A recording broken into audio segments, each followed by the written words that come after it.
Mr. McGee, don't make me angry. You wouldn't like me when I'm angry.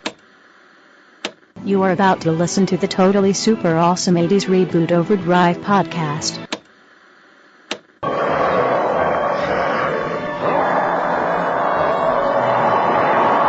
This podcast is our fan tribute to the Incredible Hulk TV show. Be advised that has been exposed to radiation and we caution to listen at your own risk. You have now entered GammaCast.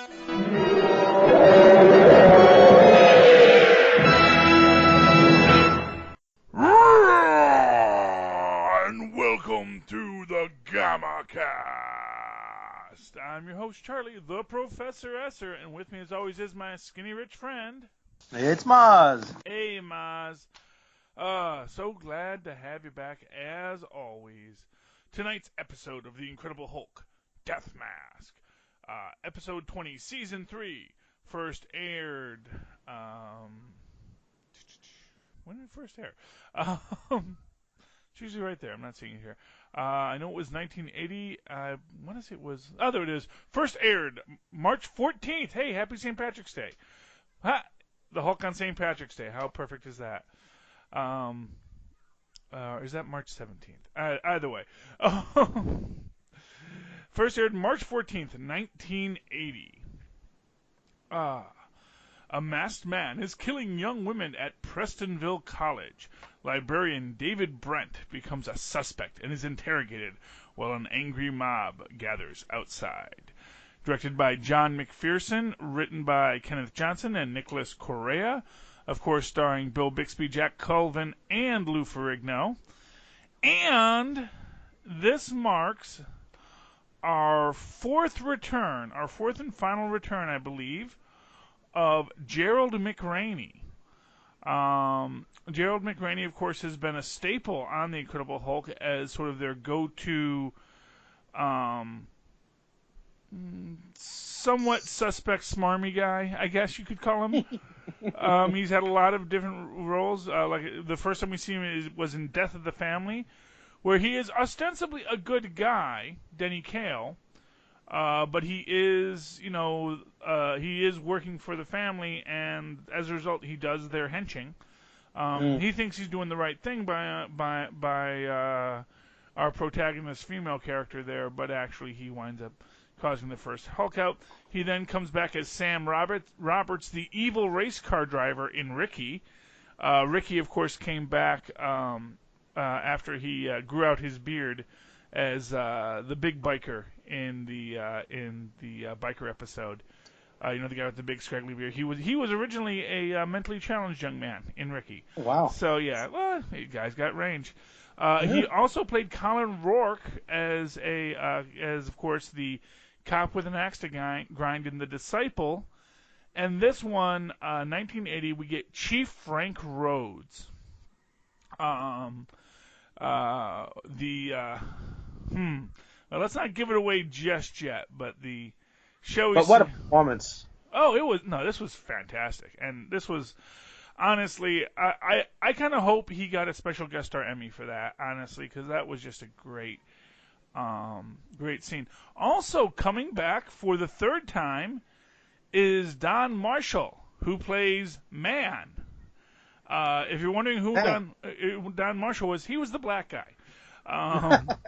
And he has been the black guy 3 other times on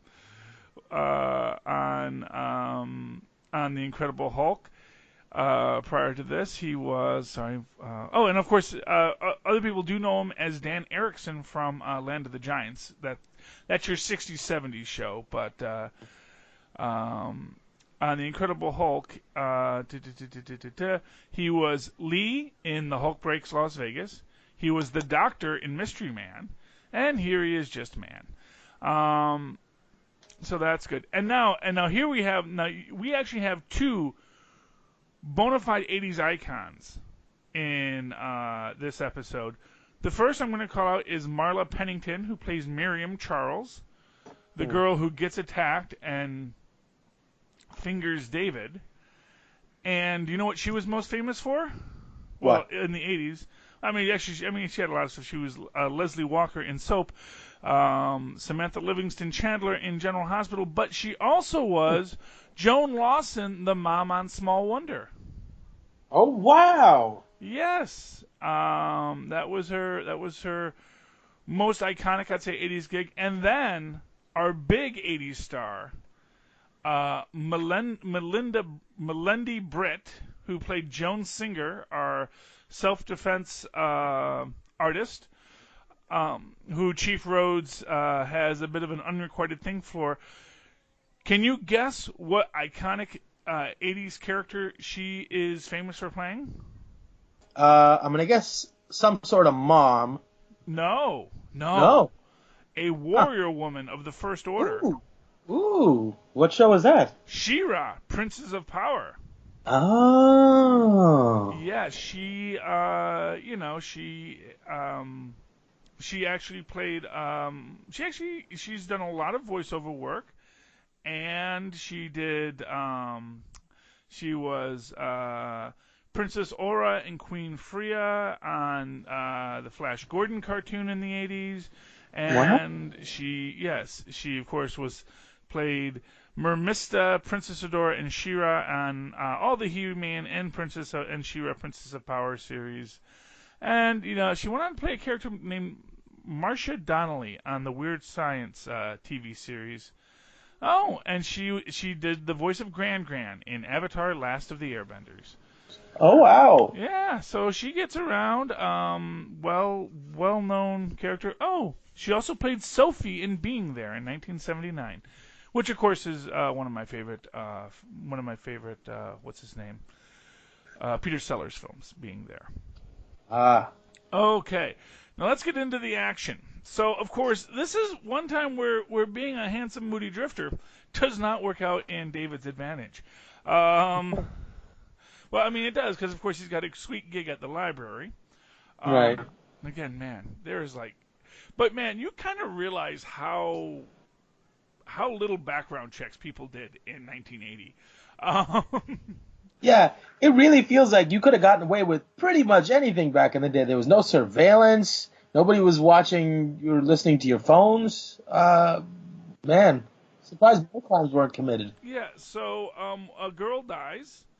And of course, this I think was Desiree dies, and she's our one on-camera death, sadly. And we see in the morning because we see that she's having a fight with her boyfriend. It seems like, or no, actually, I think it was one of the camp. I mean, honestly, what it sounded like as I was just doing a quick skim of it just to make sure I had all the actors right, and it sounded like he was complaining about spending the gas money to drive her. He was the campus escort, and kind of like, hey, shouldn't I be getting something out of this? Basically saying, hey, I'm making sure you aren't raped. Maybe you should let me rape you. Yeah. It's like, oh, great. But anyway, he ditches her, and that's when the Deathmask Killer attacks, and she does not make it, sadly. And we get there in the morning, and immediately we see people, because David's walking around, they say, who's that guy? He says, oh, that's the new guy. And they go, new guy? I haven't seen him before. Yeah, well, because he's new. He's a moody drifter, but he works in the library. And but again, hey, for what it's worth, man, all the girls seem very interested in David Banner. He is a sex machine. Clearly. And we had just prior to this, we'd actually gotten to meet Joan Singer, who of course teaches the self-defense course, because of course the other main character, Miriam. The other main female character, Miriam Charles, is taking the self-defense course. And you get a lot of talk about, should women fight back when they're attacked? And their view was, yes, you should absolutely fight back. But, you get a lot of mansplaining put towards them. Yeah, it was surprising. I mean, you wouldn't think that it would, ever be the conversation at all. But the cops really said, hey, they shouldn't fight back because it'll probably lead to murder. I was pretty shocked. And that is one of those things where there is a lot of discussion, even to this day, you'll actually hear people saying whether or not, an assault victim should fight or should they, go limp, How is the best way to defend against it? And, I think the real answer is that you have to, which I think one of the things Joan says there, as they're talking about Desiree, which was that, you have to assess the situation and make your choices. And as you said, she wouldn't have gone to fighting him unless she knew she was already that this attack was happening regardless, and she had to, she was going to do whatever she could. Right. But then again, we also see, because we will later realize that Chief Rhodes has some inside information. Oh, but again, don't want to spoil that just yet if you're following along at home. We also see that basically Joan shoots down Gerald McRaney. And this I thought was very interesting because, of course, we later see that, Miriam, she's flirting hard with Dave. And he says, oh, yeah, I know, Joan. We're getting dinner later. Yeah. Yeah, and it's, and you can see her a little bit let down, but then we do see later that David is escorting her. Yeah. And that ends with a kiss. And yeah. And it's interesting because as we see it in total of the story, it does kind of seem like maybe these people are getting attacked, especially because they're hanging around David and. The blonde lady's like David, apparently. And she gets attacked by the Deathmask killer. But, of course, David, being the hero he is, runs in to defend. Mm. And we get actually what I think is a really impressive Hulk out here. I really think that was a great Hulk out. I mean, although, man, it is kind of... You see David just hanging off the side of the door getting punched. And... And you're just waiting for, because you know what's going to happen next. And, of course, he does Hulk out, and... Yeah, but my thought always goes to, but they can still see him. How are they going to work a situation where they can't see him so that he can transform so nobody knows, Yeah, well, he's, goes below the car door, I believe, is exactly how they make it work. Yeah, so it's that's, to me, is always the fun and interesting part, in guessing how they're going to hide the Hulk so he can become the Hulk. Yeah, well, they make it work. He does come up. He does attack, and we get some great feats of strength when he's where he's, he rolls the car, and the guy goes running, and then the two cars stop, and you just see the Hulk just push the cars that. I just thought was really a really great little superhero move. And of course, we have the sleepy cop, who of course missed it but gets on the scene, and you see that Miriam is a little hysterical and is just saying, oh, David, no, David, because she was worried that David actually had gotten killed when he fell out of the car. But of course then our cops, and that was Sid played by Michael Bond, decided that maybe she meant the guy who attacked her was David. And it is interesting how Chief Rhodes deals with this. Because, he is doing all these things that are really kind of straightforward cop moves. He says, we got to move him to a secure location, because this crowd has gotten very rowdy, and we do see that one of the fathers of one of the girls who was killed, he is very much he wants to make a lynch mob, Yeah. And for what it's worth, they do form a lynch mob, But we do see David taken into custody, and then we get sort of the start of this interrogation scene and this. Nice little, this fantastic character creation for Frank Rhodes. And I'll be honest with you. When did you see it coming? I mean, were you like, oh, I got this figured out, or no, not at all. Because I kept wondering what his motivations were for being there. And at first I thought he was just an upright stand-up cop who believed in the work. and he knew it was the wrong guy, and he couldn't let it go, but he knew that he had to. And when he was telling that story about being in the other department and coming down here, I was all the way with him. And I'm like, but why? Like, so what are we still doing here? Well, I mean, for what it's worth, and this is what I think was just fantastic in it, is they do build up the fact that, hey, David is a really sketchy guy. He's got like he's got a stolen Social Security card, he's got a stolen driver's license, all with 3 different names, none of which are the ones he's using now. And it is a really fascinating take on how they play it out, because you do see, him, and and it is just. See, when it got me was when I started seeing him getting a little angrier.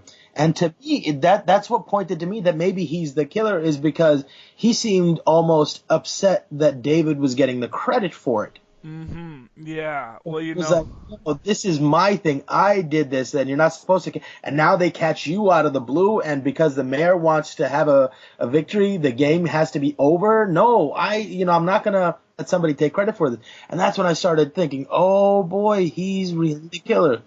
Yeah, but it was so subtly played and so well written, because you really, like I said, most of the steps they're all really practical. Like I say, he is this strange drifter that no one really knows. The girl did say David, although we get the later thing, which that she's put under sedation. Yeah. And we find out that was the sheriff's orders, or the chief's orders, that he wanted her under sedation. Because I think she pulled his mask off, didn't she? Did she? I don't know. But anyway, he knew that it would be problematic for her to wake up and maybe start talking or pointing fingers. Yeah. And of course we see that basically, Frank goes completely off edge, and then we see that he is having a dissociative identity issue. Where he, which of course is go-to for the 80s mental illness often went to dissociative identity, just because Sybil was popular, so. And it reminded me so much of the I guess the penultimate scene in Fight Club, where you have that same recognition, and I was like, oh boy, that was so expertly done. I absolutely loved every minute of it. Yeah, well, it was, and like I said, Gerald McRaney, that guy's a really good actor, I'm kind of sad this was his last performance on the Hulk, because like I said, he has been such a mainstay, but like just after this he gets Simon and Simon, so his schedule probably just doesn't allow for it anymore. I see. It's kind of funny to me because Simon and Simon, his character on that was always the sort of kind of laid back hippie guy. And it's funny because you see that most of his career, he's been this kind of character, not the serial killer, but he's been the kind of hard-nosed, tough guy. Yeah, exactly. And after that he goes on to Major Dad. He was a very, he had made a really interesting career, but he has been kind of a chameleon in that, and he's had a couple of hit shows, which is pretty impressive for any actor. Any actor that can do 2 shows where you're going to say, well, what's he more iconic of, and that it becomes a generational test, But yeah, so we do get the realization that Chief Frank Rhodes is the killer. He is, and of course he completely goes off. But as luck would have it, I mean, I don't know if it's luck, but what it is that's when the mob breaks in. Yeah. And for what it's worth, we also know that Jack McGee is in town. Right. And Jack McGee is like, are we going to see the guy arrested? Can we see some pictures? And it's like, oh, this was not a cell phone era, because no one, I mean, they didn't even have like a photographer out there.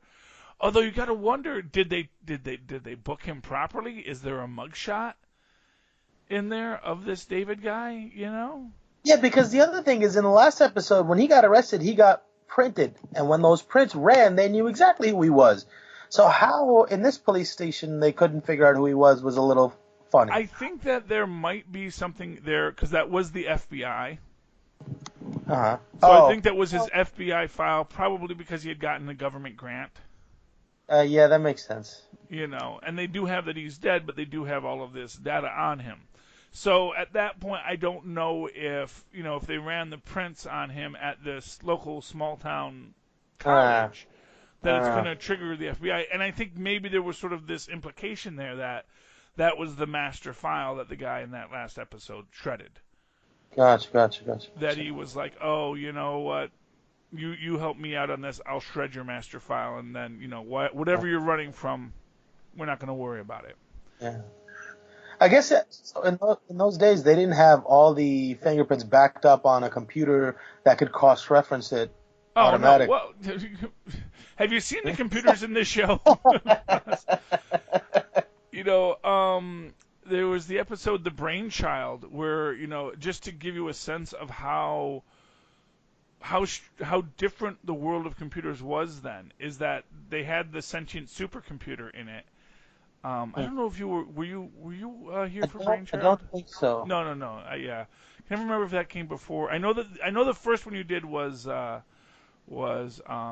rock and roll rock and roll episode, but I can never remember exactly where everything fell. But anyway, that was the one where the girl was the super genius, but was trying to escape from basically the super genius place where they keep all the super geniuses.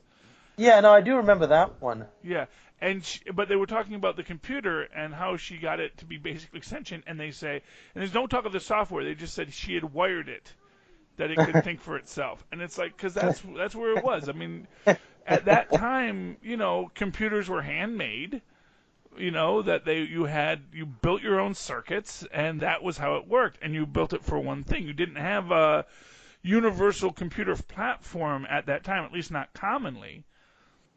No, so they essentially thought that you could really build artificial intelligence without having to sort of like worry about writing software for it, that at some point it would just be a function of the mechanics. That was essentially how they described it, yeah. And that is, honestly, that is not the most controversial idea in AI. Really? Oh, no. There's a lot of people who think that, and actually, it was definitely it was actually kind of the going thought about AI, that basically if you had a big enough, because basically, you know, it's based on this idea that there's like, you know, so many billion of neurons in the brain, and each neuron is basically a switch in a circuit. And if you had a computer that had that many switches and circuits, it would just be able to think, because the cascading of its thoughts through this machine would eventually turn into thought. And there are still people that kind of look at that. I mean, you do see that even when you talk about, you know, you look at Data on Star Trek, and it's not his software; it's that he has a positronic brain. And that also came back up in Agents of S.H.I.E.L.D. this season with their LMD plotline, and this idea that it is that you have to create this. In that case, it's a hard light construction brain. And it's just the idea that you mimic what actually is a brain, and that's how you would actually create artificial intelligence. So it's not an unheard of thought. It is something that's out there. But that was actually a different episode, not this one. In this case, the brain is just a normal human brain filled with insanity and madness. And for what it's worth, you know, and again, man, just so much in here in the way that he plays the character. And there's so many little things you want to call out, like when he's talking about when he first starts to go, and he talks about how, you know, he feels empathy. He can empathize with these people. Everyone. But you know what's funny about that? That is such a classic cop move when in interrogation. That you know, yeah. Have you ever watched SVU? I mean, they'd send Chris Maloney in. And Chris Maloney was always the guy who, I guess they thought he looked like a pervert, who would sit there and start talking, you know, I get it, man. You know, some of these girls, they may be 13, but they don't look it. They don't act it, you know. And, you know, the other guy, yeah, I know what you mean. And that is a classic cop move, to empathize with the guy so that he's stupid enough to say, yeah, fellow traveler. But yeah, and you know, but then we get but as it unfolds, it's like every single thing in this, especially from our modern, and it's kind of funny because I do wonder if that's sort of a modern storytelling technique that we see sort of aped here, but here it might not have been seen as that subtle, and people might have really quickly said, "Oh, he says he empathized with the rapists. I bet he's the rapist." That might have been a little more on the nose back in the day, when every cop procedural didn't have a scene like that. But it's an interesting question. Anyway, as Gerald McRaney goes over the edge, the the mob breaks in. They've cut the phone lines. They attack David. Well, yeah, but he makes such a great bad guy exit, though, doesn't he? Oh, just Rhodes. Yeah. He just locks him up, closes the door, just walks away calmly through everybody like he's not even there. Oh, yeah. Of course, he was recording everything, so his whole confession is there. Right. Well, he tears it up, but he doesn't do a really good job. He just pulls out the tape, and I guess it could be rolled back up, right? Well, yeah, of course, yeah. He doesn't do it, yeah. But I guess, yeah, so he does do that. But, they do, he does get caught on this. But, of course, first we get a nice Hulk out, a Hulk escape. Because the villagers need a monster, Yeah, and of course, Gerald, he's gonna, if because he's a gentleman and he prefers blondes, and he's gonna go for the highest status woman in town, the one who teaches the other women how to fight back, and so he goes after her. And that's how they catch her. That's right. Okay, because she then can testify. Yeah, he's the rapist. But we get some great. Because and it's funny because it's like we have a scene with the Hulk busting through a brick wall. I have no idea how he got to the other side of the brick, how he got inside the building again. Because we first see him leap out of the building.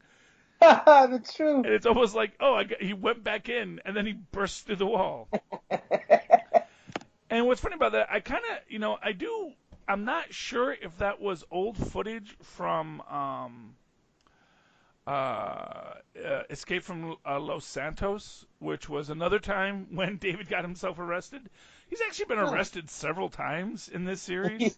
Yeah. And that was like the first time they have him burst through the brick wall was Escape from Los Santos. And I don't know if that was reused footage or they just put the wall back up and had Lou Ferrigno smash through it.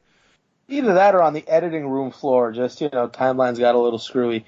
Yeah, well, no matter what, I'm sure that they what it is I'm sure whenever they set up a wall like that, they do have Lou go through it like 2 or 3 times. Because you want to get the right burst, but then you do have 4 or 5 other times that are similar but not quite the same, and and I'm sure poor Lou doesn't say, I don't want to run through a brick wall again. Yeah, I don't know. I feel like, because I was just thinking to myself, it sounds like a fun job, I would love to just wake up, go on set, bust some stuff up, and go home. You don't have to do any more acting, nothing. Just go and literally play pretend like when we were kids and go home, and they pay you to do that. That's amazing. But we always wanted them to let the Hulk talk, and they never would, and so that was always his thing that always bugged him on the show, was that they never let the Hulk's character grow. They kept him as a Hulk, not as a creature beyond that. But anyway, so they do catch Gerald McRaney. The Hulk runs off. Jack Colvin, of course, he's the Hulk. He's still trying desperately to, because I think, it's like one of these things where he knows that the guy they arrested is the Hulk. He knows that the guy's name is David.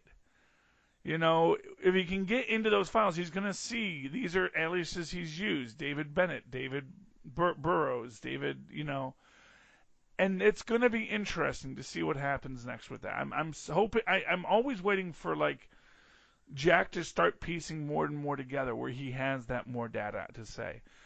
And then we get a nice wrap up between Joan and Miriam as they're talking. They do a walk and talk basically to sum up the episode. They say, it's no wonder David ran off after he almost got lynched.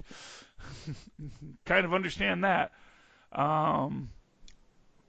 Although, again, just emphasizes, I guess, how common it was to have a moody drifter just work at your university. Because, it's because, normally when people, stuff like that happens, they kind of, if they have ID, they might want to say, no, I'm really this thing. Here's my history. It's like, nope, I got to go. And he ran, and cue Lonely Man theme. Any final thoughts on this week's episode, Mozz? No, I thought it was a great episode. It was great acting, a wonderful little surprise twist in the middle, and I think the Hulk was used just perfectly.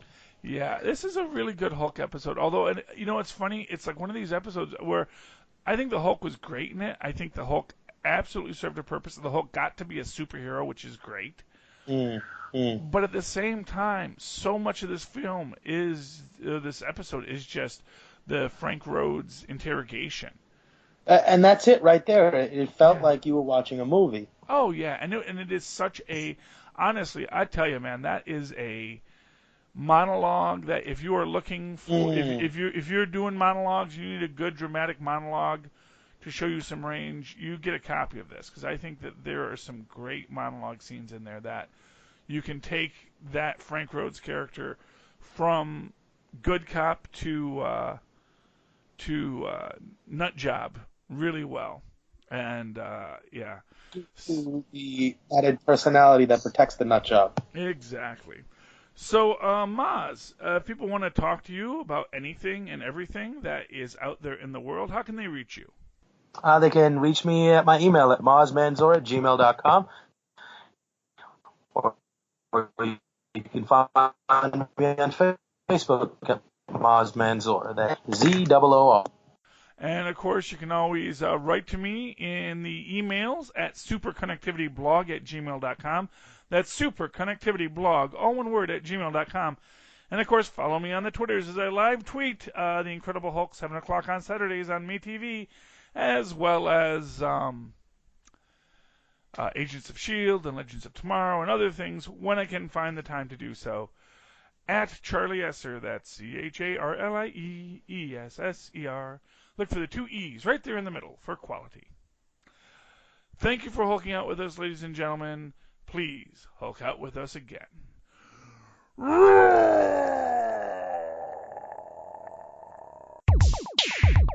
We hope you've enjoyed this show.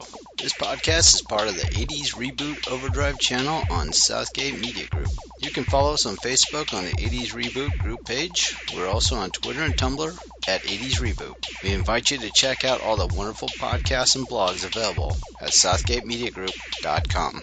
And thank you for reliving the 80s.